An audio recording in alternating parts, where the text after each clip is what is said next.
Let's get started. Hello, welcome. Good day to everyone who has joined us from different parts of the world. My name is Saurabh. I'm the head of product at 6clicks, and on behalf of my team, I welcome you all and thank you for taking the time to join us today. We are very excited to take you through what we have released in recent past and also talk about what's up for future. So for our agenda, we'll meet our presenters. We'll go through 3 demo rounds. So risk review and issue library, which I'll cover. Hailey Assist would be covered by Greg, and authority gap assessment by Rehan. And then we'll go through futures and roadmap, which Andrew would cover, and then leave some time for Q&A. So yeah, Andrew Lawrence, he's our CTO. So he'll be covering our futures and roadmap later on. I'm the head of product here. Greg, who is our senior product manager, looks after innovation and AI capabilities. So he'll walking us through Hailey Assist. And Rehan is our product designer who has closely worked on authority gap assessment, and he would love to walk you through that capability. But before we start, so you'll see on your screen, there'll be a Q&A section, and feel free to post your questions at any point in time.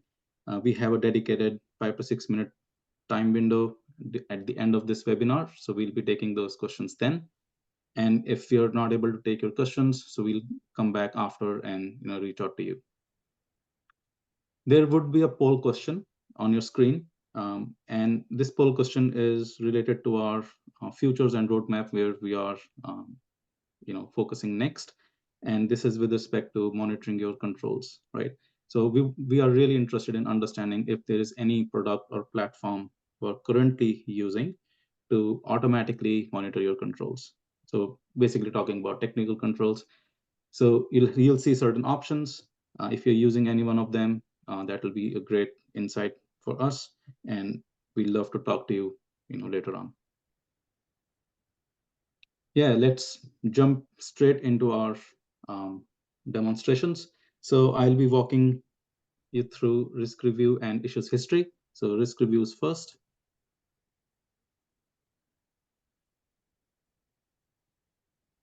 Just wanted to confirm if you can see my screen.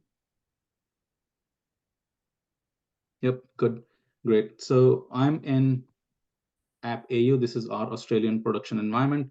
So what I have in front of me is a risk register, right? And I have a bunch of risks here in different stages and with different risk rating, right? Now, as a risk management professional, I want to review certain types of risks every now and then. Maybe in my organization, I'm looking for reviewing high priority, very high severity risks, right? So I'm gonna filter with high and very high. So you can use any combination of these filters and select the risk that you want to. Start a review. So in this instance, I'm only selecting the ones which are very high, but I wanted to view some other highs as well. So maybe if I want to include them, right? So completely my choice. So at this point, I'm only looking at the very high risk rating ones to review them. So you would have seen that as I've selected these risks here, these options do pop up. So here it enables me to create a risk review. And when I click that, I'll see this side panel. Tells me 4 items selected. It also gives an indication of which risk owners are assigned to these risks, because it usually falls on their plate as a responsibility to review. I'm going to say high severity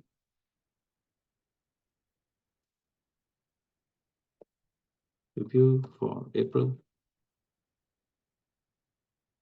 Can provide more description. So I can be the review owner because I'm creating it, and I can set a due date as well. So let's say I put this month end, right? And then there I go. So I'll create. Yeah, so when the review is created successfully, the risk owners and the review owners would get an email notification saying that, a risk particular risk has been added for review, and they can go into their tasks to follow that, or there'll be a CTA in the email. Right. So what I'll do is I'll go into reviews and have a look from this side. So there's a section here in the risks module where we show the reviews.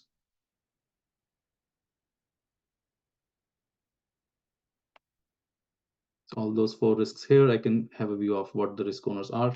Now, at this page itself, I have a way to mark them as reviewed. However, the user can go into any of the risk. And if the process requires them to perform an assessment, yeah, they can perform an assessment or change any data. So I'll just quickly perform an assessment.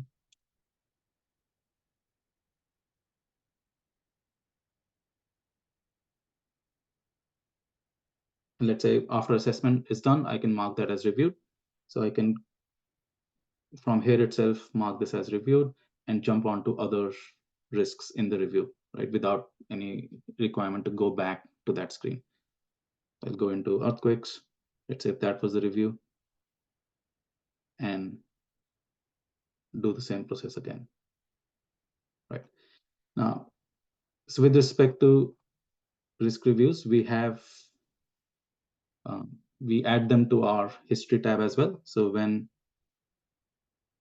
a risk review starts, that shows up here as we mark them as reviewed. So all those changes do come up.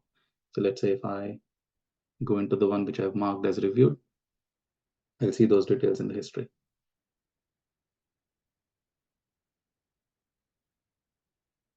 Right. So it says that it has been marked as reviewed.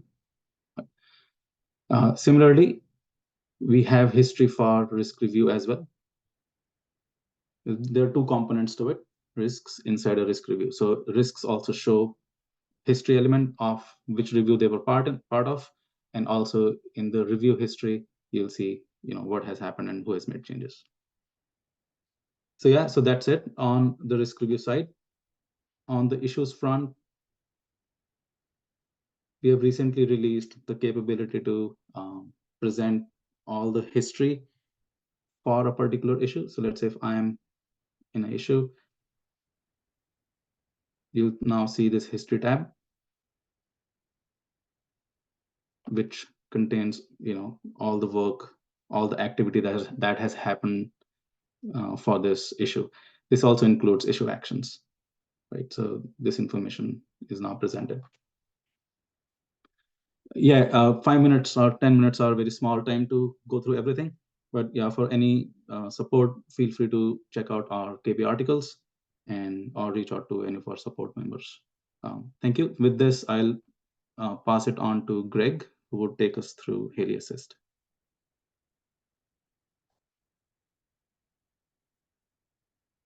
Thanks, Aro. Hello, everyone. So I'm going to run through Hailey Assist.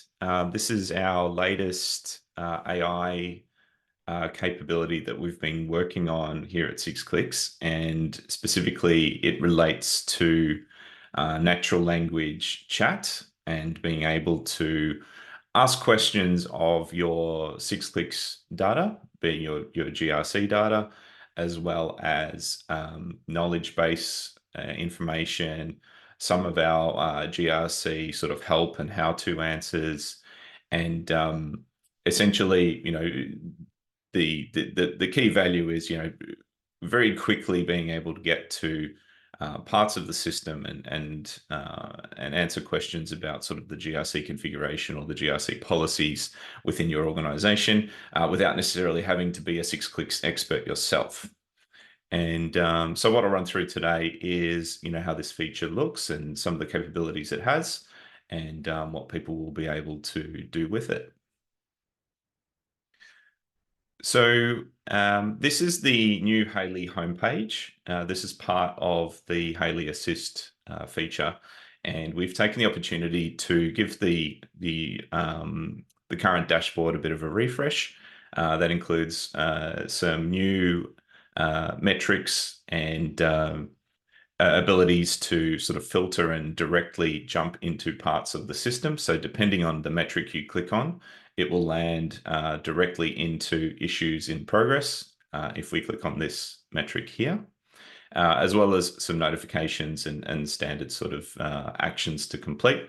But more importantly, we've got the Hailey Assist functionality down the bottom of the screen here.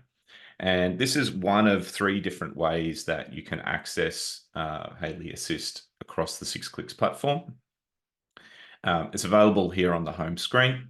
In the top right-hand corner, we used to have a plus symbol or a new symbol that's now been replaced with a pop-up Hailey Assist box, and I will show you that as we go through. And then there is also a full screen Hailey Assist mode as well, which we will jump into. So to kick off, I'll just give you a quick run through of some of the capabilities and how it shows up. So we have some example prompts here that we've sort of selected to demonstrate the sorts of things that Hailey can help with. And the information that that you're seeing here is based on the data in your system. So if you're asking about, do we encrypt data? This isn't whether 6clicks encrypts data. This is whether your organization has a policy or a control around data encryption. If you don't, it'll say, there is nothing to show. But if you do have data encryption as part of, your policy set, maybe in your info security side, it will lead you to it. So to kick us off, we'll click on how do I create a risk? And at any point, you can type in your natural language questions in the box down here at the bottom. But how do I create a risk? Very simple task seemingly, but if you didn't know how to do it, there's 2 things that Hailey can help you with. The first is to surface an action or a screen button, which will take you straight to the new risk dialog. And then additionally, we're able to bring up knowledge and other artifacts associated with, what the question might be as well. So if we go, how do I create a new risk, or jump on the link, we can go straight to the risk screen and create a new risk. So you don't have to find your way there or look up anything. It takes you straight to it. Now, to show you the other ways that Hailey sort of appears in the system, we can click up here and go, do we encrypt data at rest? And so then what Hailey will do, we'll see as part of the policies and controls in the system. And the answer is yes, we encrypt data at rest. And there is a data encryption link here. So this time you'll notice that this symbol represents controls. And when we click that, we can go all the way to the InfoSec part of the system. We can see that there's a data encryption control here. And there is a responsibility to ensure data is encrypted at rest for all server storage. So Hailey is looking all the way into the data that we've got here. It's not just simply a search that is able to, find that there is something called data encryption or the word at rest. It's actually answering that question as if you were asking an expert on the information that you're keeping. And that's how we want to present Hailey Assist. It should be a GRC expert, as well as have a very strong understanding and accurate understanding, most importantly, of the information that you've got in the system. So if we try another one, just to sort of talk more about the knowledge, we've also integrated some of our GRC general knowledge. So we could ask, what is ISO 27K? We'll use the shorthand version of that.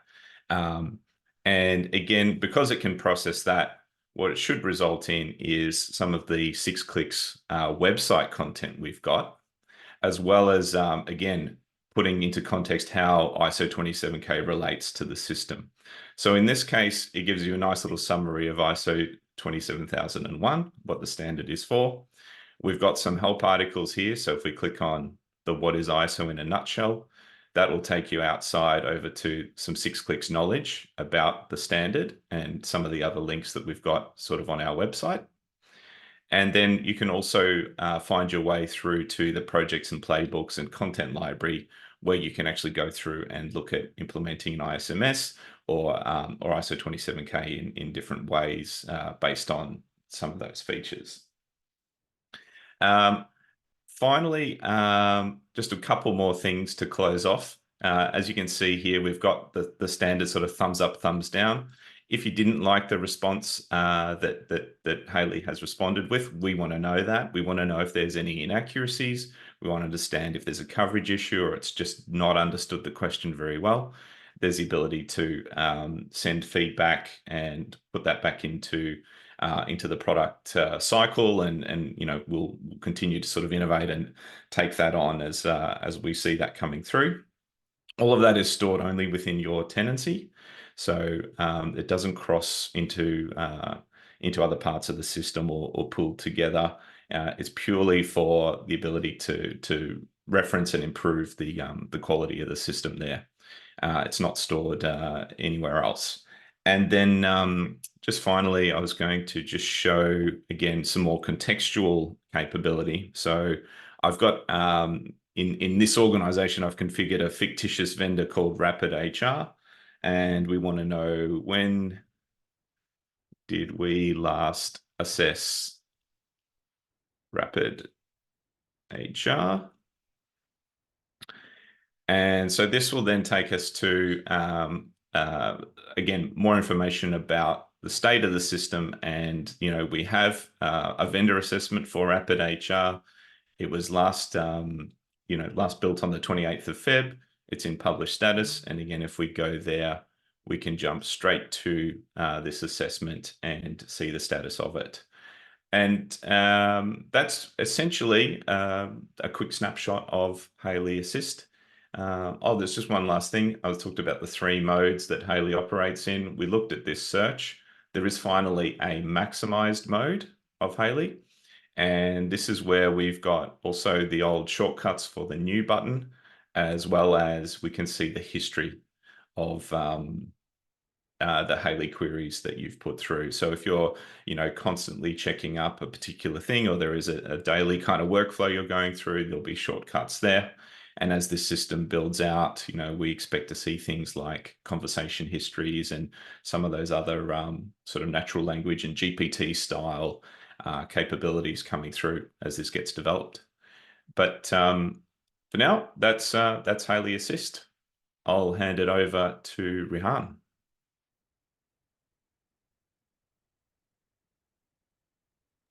Hi, everyone. Let's quickly look at what... sorry there.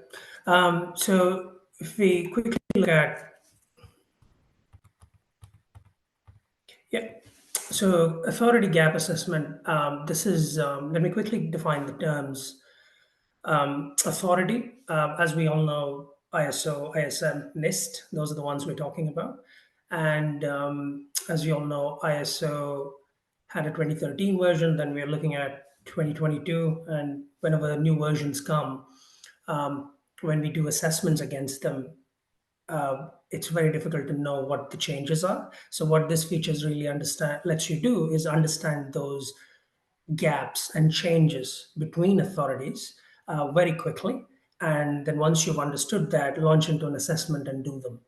Say you were compliant with the 2013 version, now 2022 comes along.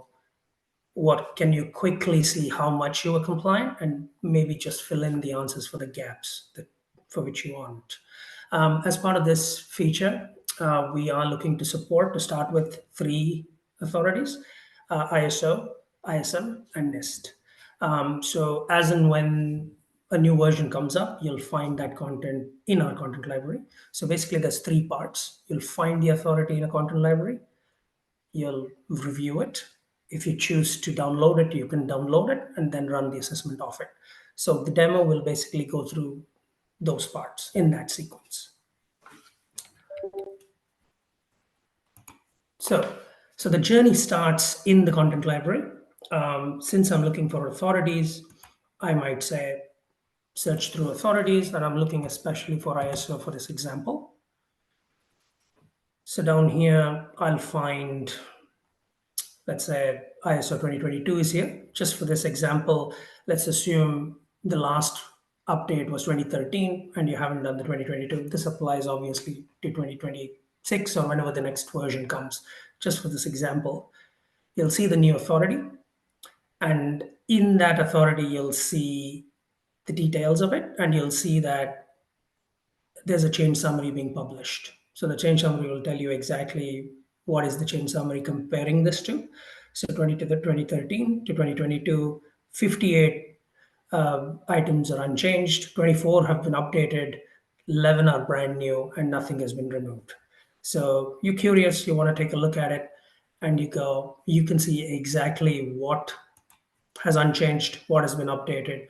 And if you wanted to review it, you can do so item by item, right next to each other. So 5.1 and 2.213 is now been mapped to A5 1.1 in 2022. From 2022 to 2030, what the mapping is, and you could basically go through item by item. So if that looks good, you would just say, "Yeah, that looks good to me. Add content," and then you get asked if you want to go directly to the authority where it's been downloaded, and you can do so. And it joins your compliance module where you can see the document, and in there a tab appears that says there's a change log that has been published for 2022 compared to 2013. In there, you could see the same things you looked at, brand new things, and also what has been removed, all 4 tabs. Now, from here, say you wanted to run an assessment on this new authority. All you have to do is go to assessments. And for this demonstration, I've prepped a scenario where you've got an RBA, requirement-based assessment, done for 2013. That was the last version that you had.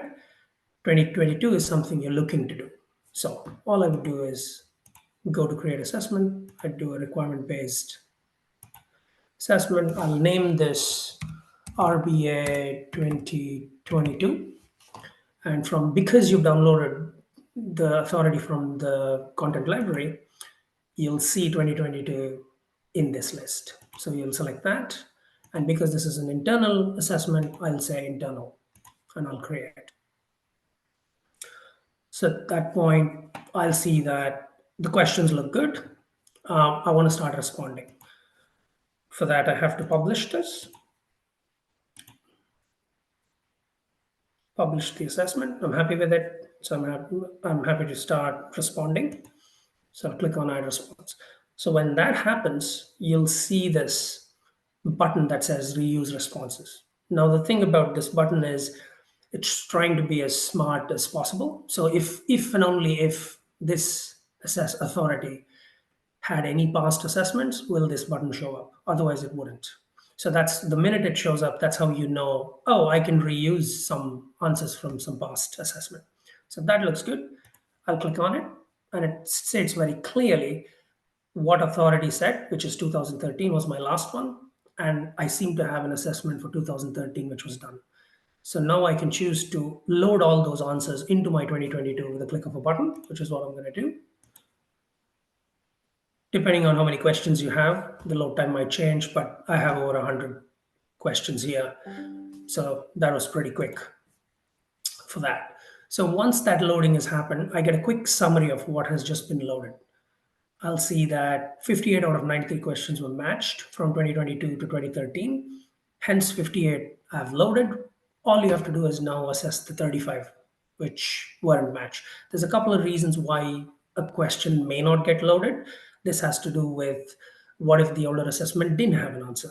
What if a couple of requirements were merged into a new one? In that case, we don't want to fill the wrong thing, so we leave it empty just for the discussion of the user there.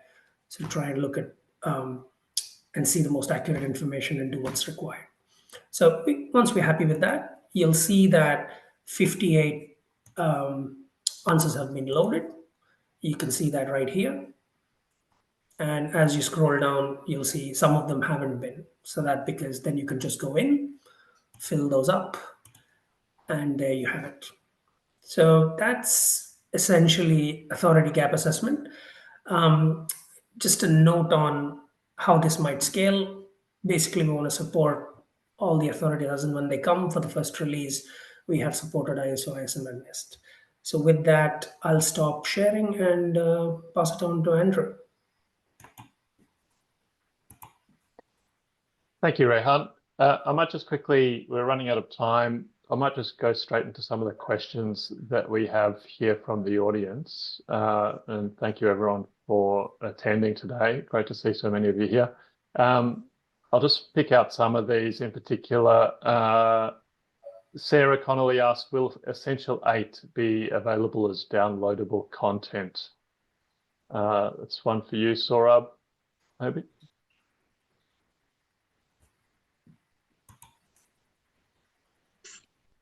I was trying to hit unmute button. Sorry. Yeah. So Essential 8. Yeah, I think we have certain Essential 8 content already. I think you're referring to from authority gap assessment perspective. So yes, Essential 8 is something that we're considering for supporting in future from gap assessment perspective.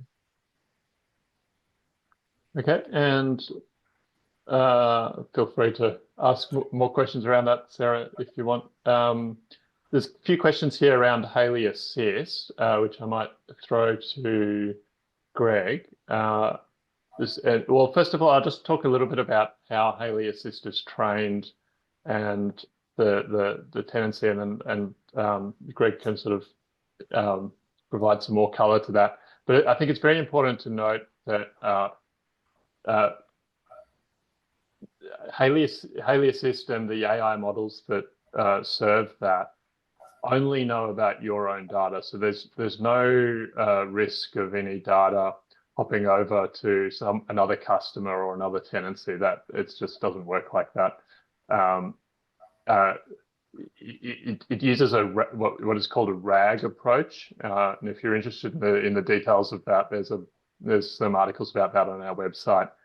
It's called retrieval augmented generation. It's essentially a combination of more traditional search combined with more modern, your ChatGPT style large language model interfaces. But yeah, important to note that we don't, for example, train a single model with all of the customer's data and then everyone's being served up by that same model. It doesn't really work like that. The data is all completely fenced off between tenancies. Perhaps you want to provide some more color to that, Greg? Yeah, I was just going to say, just to add to that, the boundaries at the moment of Hailey, particularly Hailey Assist and our more recent sort of AI integrations, are all spoke or tenant only. So if you're in a hub and spoke environment or you're a sort of advisory client model, it's only per spoke, and that's where it is at the moment. So there isn't even a sort of a hub view of spokes or risk of, I guess, bleed between those different spokes. We will be integrating sort of some more smarts and capabilities there over time, but at the moment, only data sort of sits within the spoke.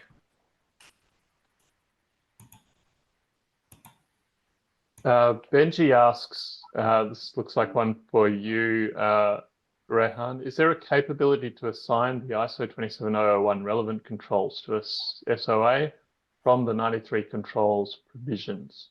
And can you compare mapping on that year on year with Hailey Assist? The first part, maybe yes, but the second part we definitely want to look at. Yes. Yeah, that would be a great capability, and I'm sure this is the type of thing that something like Hailey Assist opens up as the versions go on in the coming months. Okay, I might move on to my content. There's a few more questions there, which we'll return to afterwards. Just bear with me while I share my screen. And nice to meet you all, by the way. Andrew Lawrence, CTO.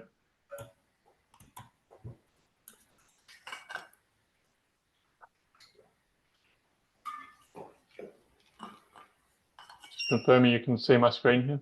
We're all good. Right. So looking into the, well, first of all, what else are we working on right now? So a huge focus for us in the next couple of quarters will be the controls module. And a big part of that will be beginning our journey into the world of continuous compliance monitoring. So we know that the industry has recognized that, doing a yearly third-party audit and assessment, I mean, that's still going to happen, but it's no longer sufficient just by itself. And there is a requirement that's becoming more and more the norm that companies are assessing their controls and policies continually with automated monitoring. And within literally minutes, you can know whether or not a particular control is failing, particularly in your cloud environments.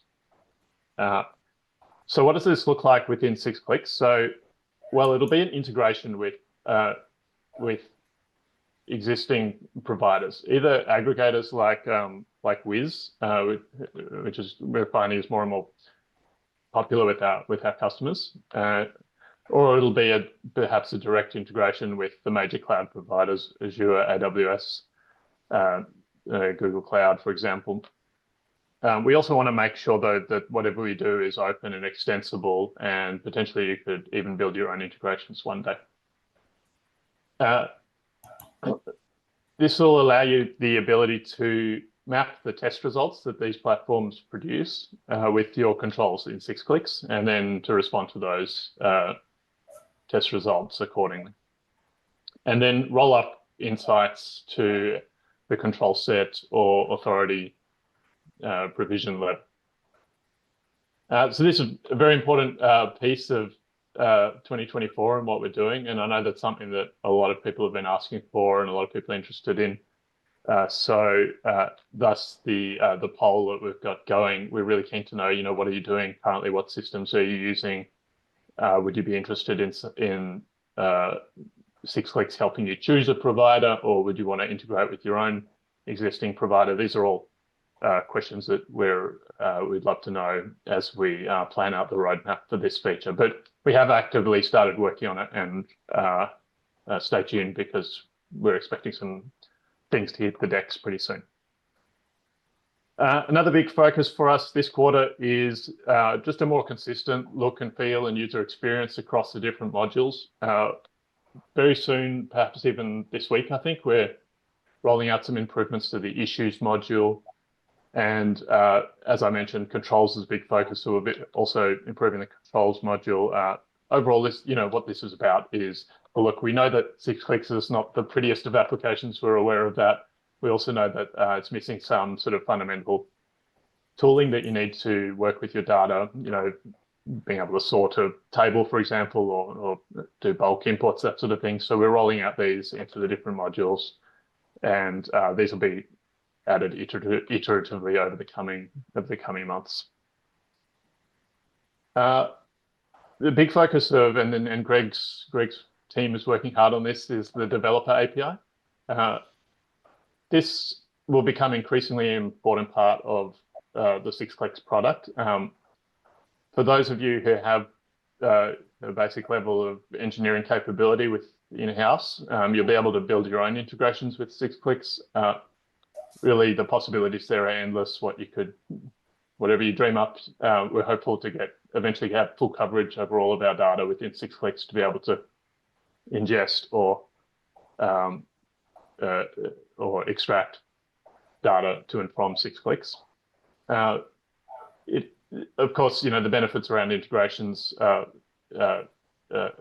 obvious, but also, this will also allow us to often roll out to provide features to you more rapidly. If we can start to take a API-first delivery approach, that means that you'll often be able to start to access functionality sooner via the API before it would otherwise be available in the core application. So we really see this as an important part of the journey forward for 6 clicks. So this is all stuff we're working on right now, and we'll be seeing the light of day very, very soon. Beyond that, what's next? So Some other areas, of course, everything that we've talked about today will continue to evolve, particularly in the AI space. It's very early days, as you can imagine. Many of the things that literally we thought would be impossible just a couple of years ago are now possible. And so, like many companies, we're on a journey with AI, and there's just endless possibilities. But 6clicks was a very early adopter of the modern sort of large language model approach to AI. So we'll be actually revisiting some of those older systems that with Hailey that have been around since 2019, 2020, and making improvements to them. And very much that's actually in line with our focus on the controls module as well this year. Notifications we know is a pain point for many customers, so we're going to be making some improvements there. The ability to customize your own email domain, the content of notifications, and also the cadences around reminder emails and that sort of thing. We know that's very important for the effectiveness of task management, responsibility management, etc. Integrations beyond just the developer API, we're looking at new integrations with Microsoft Teams, more identity providers, and also revisiting some of the existing integrations that we have and improving them, for example, Jira, ServiceNow, etc. Reporting, another critical component of what we do, and that's something we're continually iterating on. The focus very much now is on providing the more advanced ability for self-service reporting, whether that's via the embedded analytics module or whether that's through a third-party tool like Power BI and Tableau. And again, this fits very much in that sort of integration space. And controls I've mentioned, and as part of course, bringing in continuous control monitoring, would also be improving the capabilities of the control module with the number of we have a long list of priorities there, which we'll be working through and delivering iteratively. That's all from me. So we might move back to Q&A. Let me stop sharing.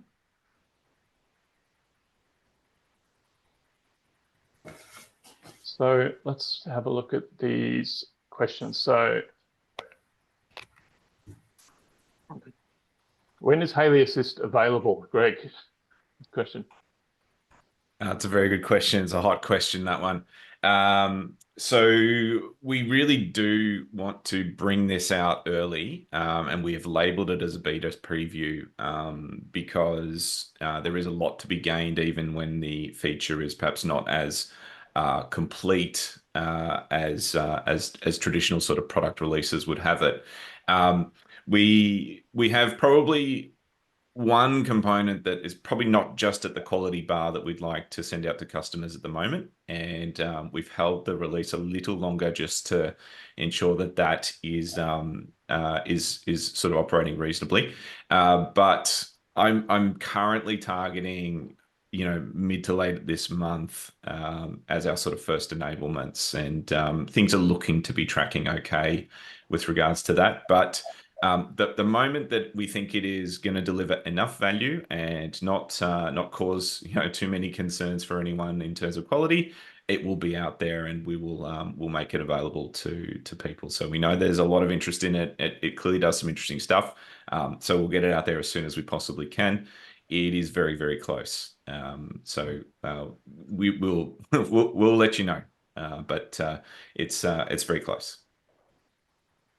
I think on that, I think it's worth, noting that Hailey Assist, it is a journey, and, where we'll be in a year's time will be, quite different from the initial release as well. The initial release is, ask a question, get an answer, and we're making sure that's solid. But there's a lot of things we can do with that, with more, back and forth conversation. For example, show me all my risks now. Can you filter them by XYZ, for example, and being able to sort of converse with your data, leading into potentially one day fully, asking for actions to be done, like, beyond just creating a risk and it brings up risk creation, but actually asking like more an agent style AI use case. Now, this is all on a much longer roadmap, but this really does open up so many possibilities as a new way of interacting with the system like 6 clicks. Might jump down to Sarah's question. Thank you, around continuous compliance monitoring. Can this be tied to multiple tenancies so that I can monitor multiple customers' compliance to controls?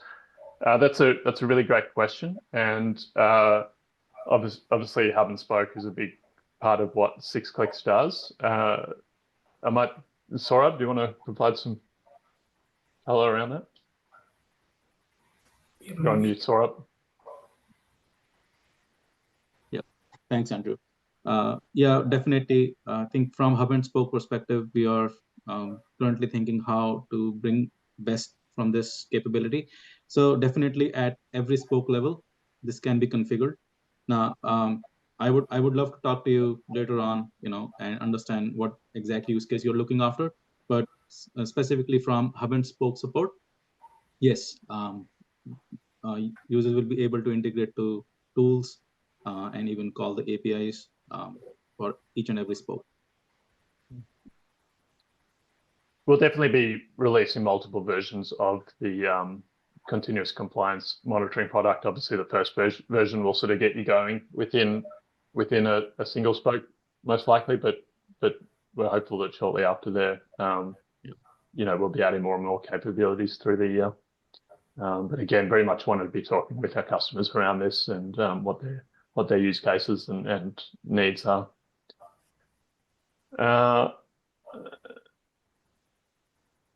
Okay, let's jump to anonymous attendees question. Custom reports. I have used it very intensively, but I found there are some limitations in place which require a lot of manual field to develop.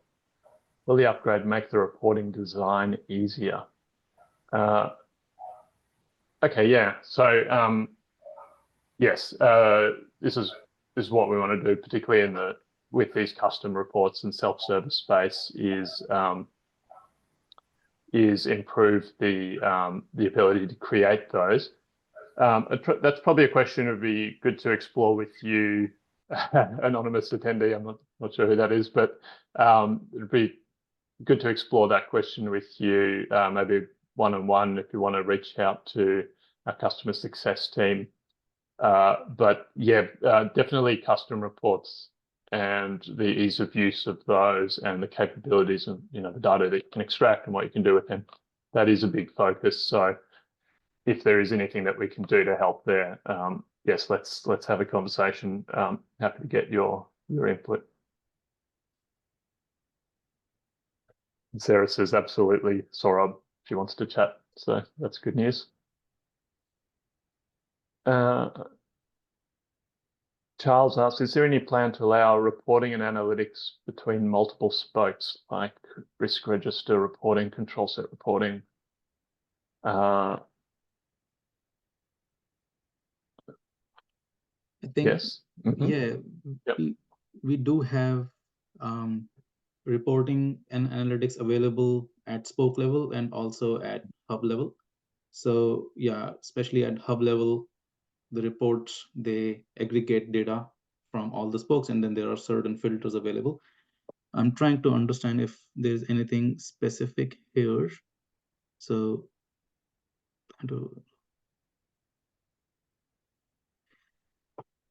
yeah, so I think maybe a deviation to this point would be if only allowing a group of specific spokes to have the data connected, right? Look, I think at the moment with the hub and spoke architecture that we have, it's based around permissions and roles and access. Hub being the admin, and in that role has an overview of data which is inside spokes, whereas all spokes are at the same level, right? So from that perspective, it's built in a way where hub and admin roles have access to view the data in spokes, but we can take this as a feedback and put it to think a bit more and see what use case would apply, and maybe I'll talk to you, Charles, to understand what use case you are really looking at. I think these type of use cases are potentially also suitable for looking at the, the Power BI connector or going via the developer API. And this is potentially the type of more advanced use case that may be better served by going that route. Of course, the embedded analytics has its place, but there's endless sort of variations on things that people may want, and that's why we're also very much focusing on that developer API and third-party analytical tooling as another way of achieving certain outcomes. But yeah, again, Charles, let's have a chat about that sometime.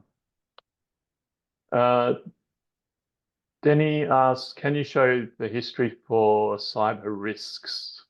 Yeah, I was trying to look at, trying to understand, was it from the activity perspective, or so maybe let me answer that, because looking at something specific here. So for any risk that is in the system, yeah, so if you open the risk, you'll be able to see all the activity that risk has gone through, different users who have made changes, or associated details around treatment plans, assessments. So all that activity is shown in the history tab for any risk. Now, a tangent question to this could be from the perspective of Hailey. So because I see that Danny has asked other questions related to Hailey. So when it comes to showing history for cyber risks, I'll pass it on to Greg.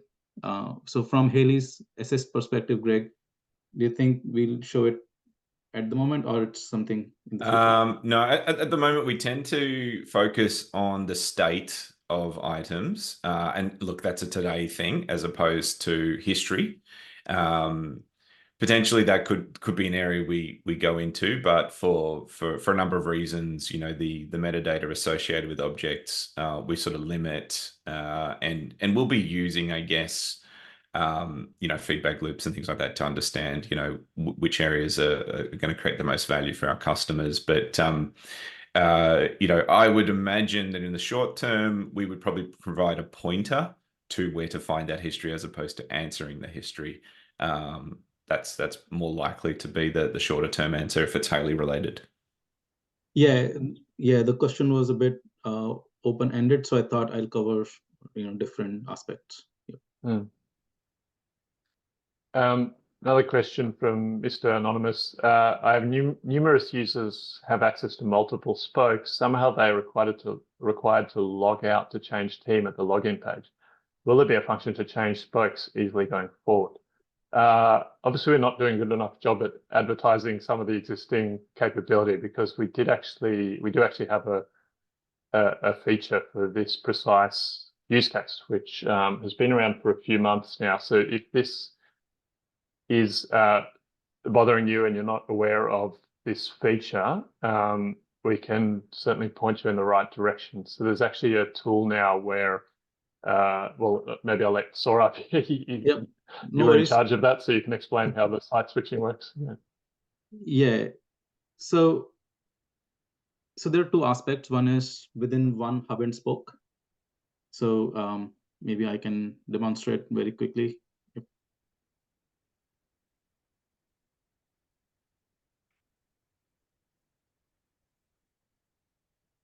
All right, you can see my screen.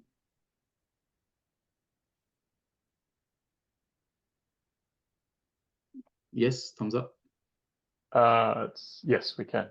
Cool. So there are two aspects. If the user is in a hub and spoke, then using this navigate tool would show the hub as well as multiple spokes. So in this scenario, I only have one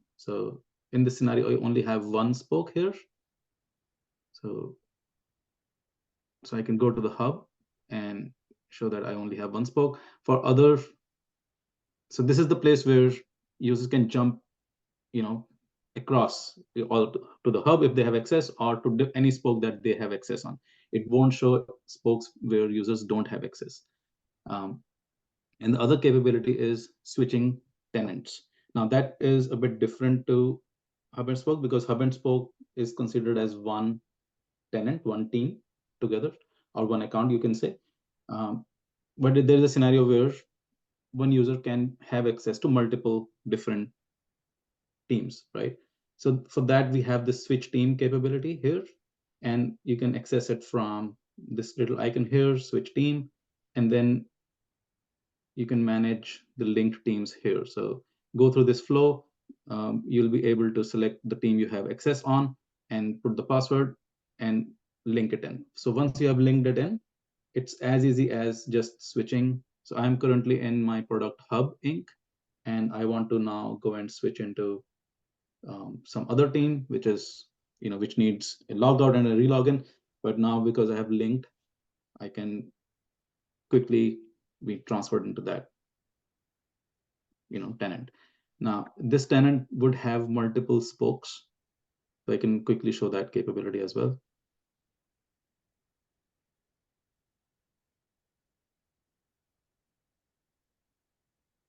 So this has a lot of spokes.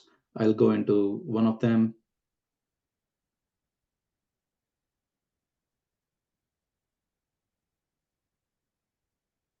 And while I'm in this hub and spoke environment, I'll be able to navigate either to hub or to any of the parallel spokes.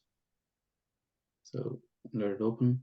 So from here, you'll see that there's a list of all the different spokes.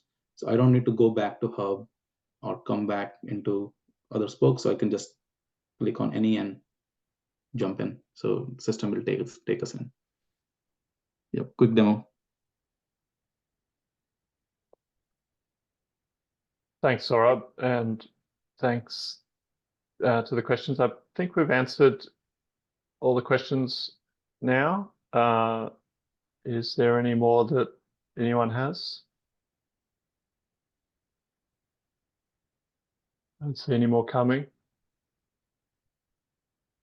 Well, if that's all, I think we'll wind up then. Really appreciate you all joining. And if you do want to have a chat about anything we've talked about today, continuous monitoring, anything like that, reach out. Go by the customer success channel. You'll get the best response. They're very knowledgeable there.